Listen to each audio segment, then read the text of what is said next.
Back row ministry to war permit. Mr. Martin coming back at you live and direct. So let's talk about this part of the interview. So here's the part of the interview where Kamala is asked why the Teamsters ain't messing with her. And this is the lame brain Kamala answer that, of course, she likes to give, pretty much dunking and dodging and dancing around the border like Cassius Clay. Matter in this country. Unions matter. Yes. In 2016, Donald Trump connected with unions. He saw them. There was an emotional connection. But what he didn't do was deliver policy.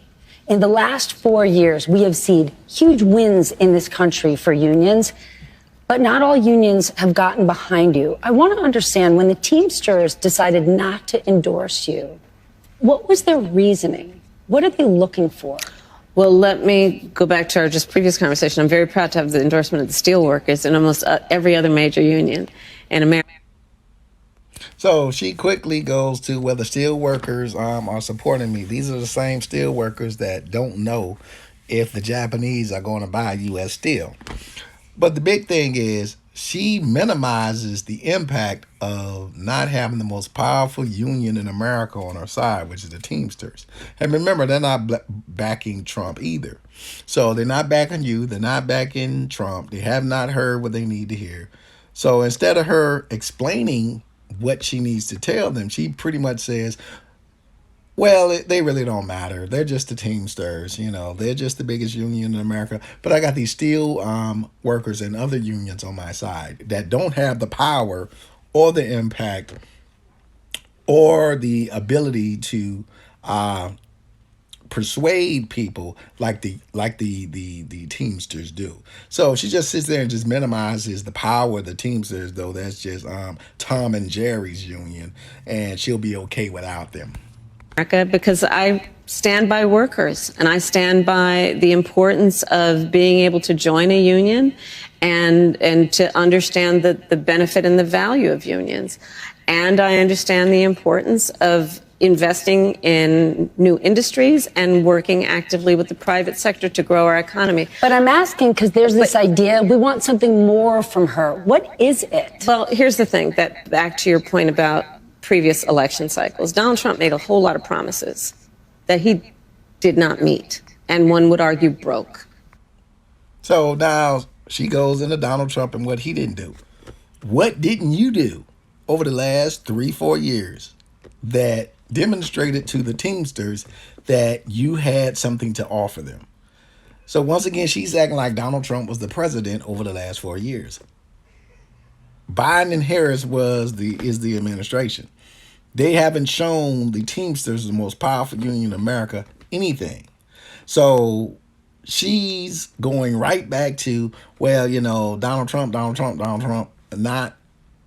Biden, Harris, and what they have not shown the Teamsters. So she's not explaining the policies they are looking to hear. And I know they sit down with these folks.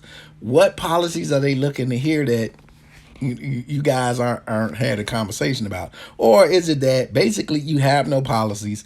You sound like a ditto head when you try to explain the same damn policy over and over again. You can't sell $25,000 house credit to the Teamsters. You can't sell $50,000 for small business to the Teamsters because they work with major corporations. So you have nothing to give them. So you have no policies whatsoever to stand on to deliver to the Teamsters. Look at Lordstown. He said he was going to... Don't sell your homes. Yeah, don't sell your homes. And what happened? It shut down. Outsourcing under Donald Trump. His policies that are about putting, tens to hundreds of percent tariffs. John Deere. Yes. So part of the challenge, and I don't disagree that it's a challenge, got to earn the vote of everybody, is reminding people of fact, regardless of what somebody says in a small rally somewhere. And I think that's really important. And now, remember, she's the person who's been biting off of things that have been said in these tiny rallies, like no tax on tips, the $5,000 child credit that became $6,000.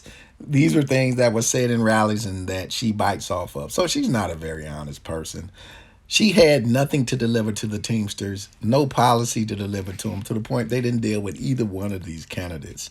But don't go, well, they just need to remember what Trump did. Trump, they're not messing with Trump either. Neither one of you guys have sold the Teamsters. Y'all both have sucked at getting the most powerful union in America on your side. That's part of what I'm doing in this campaign, is to remind people, just like here in Pittsburgh, of the reality of who has stood with union labor, who stands for American manufacturing, who stands for American jobs. Who is that, Kamala? Have you stood as the Democratic Party stood? Who stood? Other Democrats have not lost the Teamsters endorsement. You have. You've done nothing. You've just been invisible. These folks don't even know you. So don't sit there and say, hey, they've always seen me standing for them when the Japanese are trying to buy the U.S. steel. When we got $38 billion for the next 10 years being pushed towards Israel, but we can't even buy U.S. steel in America. These folks do not know you. You've shown them absolutely nothing in the last 4 years. You have nothing to sell them, so they have nothing to buy. Ask you about tariffs, because you just mentioned it. It's not just with one company. Donald Trump's sort of big idea is this broad-based tariffs across the board. You and many others have said that would be not only disastrous, but it would be a direct tax on the American consumer. It would be a sales tax on the American people. The independent economists have already measured this by the sales tax of doing a 20% tariffs on all imports that he has described would be a 20% sales tax, in essence, on basic necessities for the average American worker, average American family, totaling almost $4,000 a year. That is no small matter. Here in Pittsburgh, when I'm talking to a group of folks who work here, who live here, and when they hear it might be $4,000 more a year for them, look, people can't afford that. But tariffs aren't unique to President Trump. President Biden has tariffs in place. He's actually looking to potentially implement more. Where do you come out on? Is there a good tariff, a bad tariff? Well, part of it is you don't just throw around the idea of just tariffs across the board, and that's part of the problem with Donald Trump. Frankly. Now, you see how that's part of the problem with Donald Trump? She didn't say anything about the tariff that Biden's are putting in place, and he's talking about adding more tariffs. She didn't say that's the problem with her boss. She said that's the problem with Donald Trump. Every president is going to smack some tariffs on it, and Biden is starting to see that. You got to tax people for selling on your turf. You have to tax people for selling on your turf. So does this mean that she's not going to tax anybody for selling on her turf? Are the Indian community just going to be able to come over from India and just sell their product loosey-goosey and she doesn't tax them? I think they will. Those are people. That's her community. I think she'll watch out for them. She's not going to throw any tariffs on India and they'll be able to sell their products wildly here probably. But you got to tax people for selling on your turf. So Biden and Trump are right. Yes, it's going to be some 10%, some 20%. That's street concept 101. That's like Don Corleone. He wants 10%. That's the way it's supposed to be. But don't go and say that's what's leading to the inflation that we have right now. Because most of these companies that's doing this are American companies. They're American companies. And even with cars that come over here, American companies find a way to boost up the prices on these vehicles. They find a way.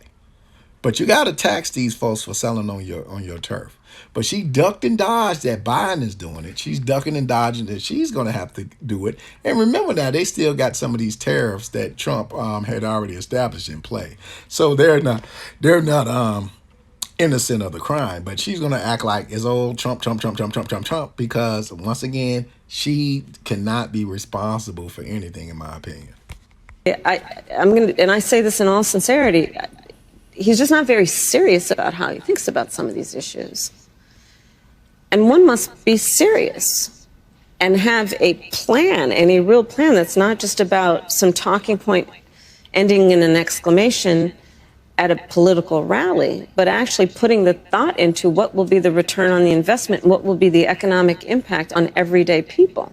And when you look at my plans, you will see what those benefits will be. $25,000 down payment assistance for first-time home buyers. You know what that means? Then you're creating the ability of that working person to build intergenerational wealth. Okay, and then she rolls right back into her usual malarkey. We're talking about serious stuff like tariffs and not letting people sell their products on your turf. She goes back to this $25,000 going to create intergenerational left, but then she talks about the seriousness of the situation. She's no parts of serious about fixing anything. And remember now, she took some of these same things that they were saying in their rallies and, placed them in her stuff like the no tax on tips. But then you're talking about statements made in rallies. But then, well, this person not serious. I guess Joe Biden, who kept some of Trump's tariffs and got some of his own tariffs, he's not serious about taxing people for selling on his turf. Like I say, watch this type of person because she is Indian. And remember now, she might let those folks over in Bangladesh come over here and sell their products all over America, no tariffs whatsoever in place, just a bootlick for our people. Now remember, she's already got contracts and money that she's thrown out to them. Do your research, ladies and gentlemen. This is your candidate when it comes to tariffs, and the same person who the Teamsters, the most powerful union in America, ain't messing with. Mr. Moxley, peace and hair grease.